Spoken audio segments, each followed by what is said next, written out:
Sekarang kita mau berbicara bagaimana seandainya tiba-tiba kita terserang stroke. Seperti Anda ketahui, stroke itu datangnya tiba-tiba, tidak direncanakan. Tiba-tiba datangnya. Ada orang yang sedang menyetir mobil tiba-tiba terserang stroke. Ada yang sedang turun dari lift tiba-tiba terserang stroke. Ada orang yang sedang di kendaraan angkot terserang stroke. Ada orang yang sedang ngobrol dengan tamunya tidak bisa berdiri kemudian terserang stroke. Ada orang yang sedang berpidato tiba-tiba terserang stroke. Jadi stroke itu tiba-tiba. Seperti misalnya jembatan yang runtuh tiba-tiba.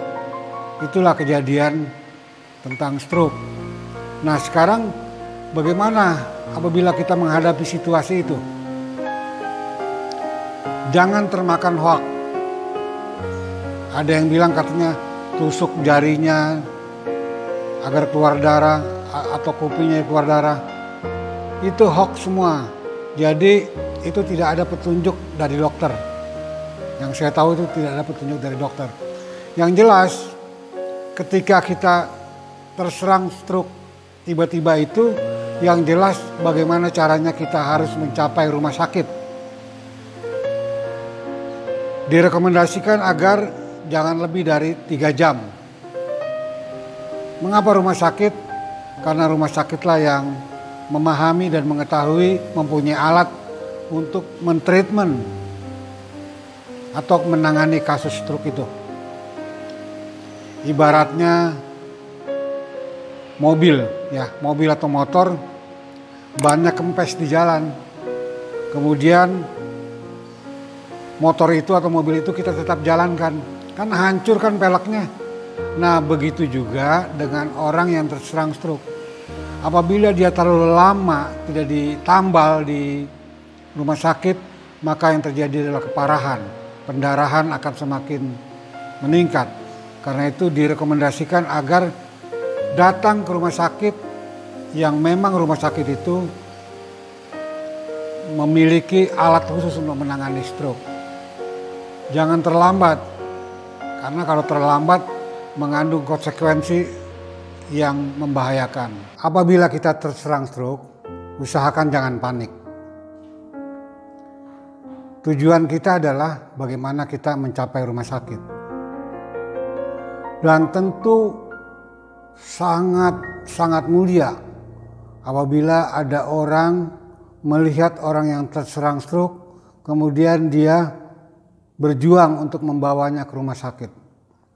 Misalnya orang tersebut dalam keadaan sendiri, dalam keadaan tidak ada keluarganya, kemudian dia menolongnya membawa ke rumah sakit, maka orang tersebut adalah orang yang sangat mulia.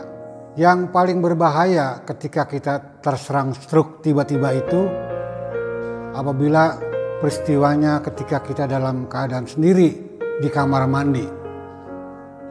Karena badan kita ketika kita terserang stroke tiba-tiba saja runtuh. Bayangkan apabila kemudian kepala kita terbentur oleh dinding.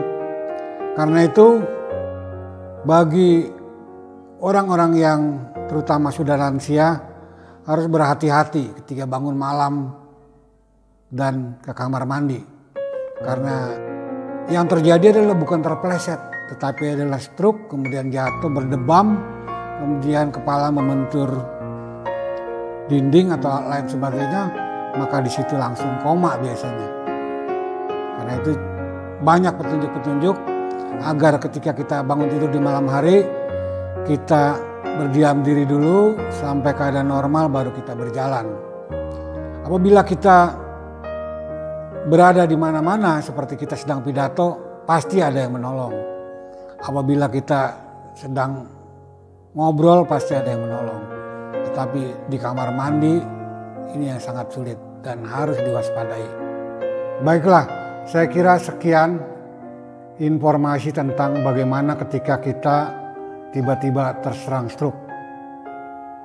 Terima kasih, sampai jumpa berikutnya pada cerita stroke lainnya.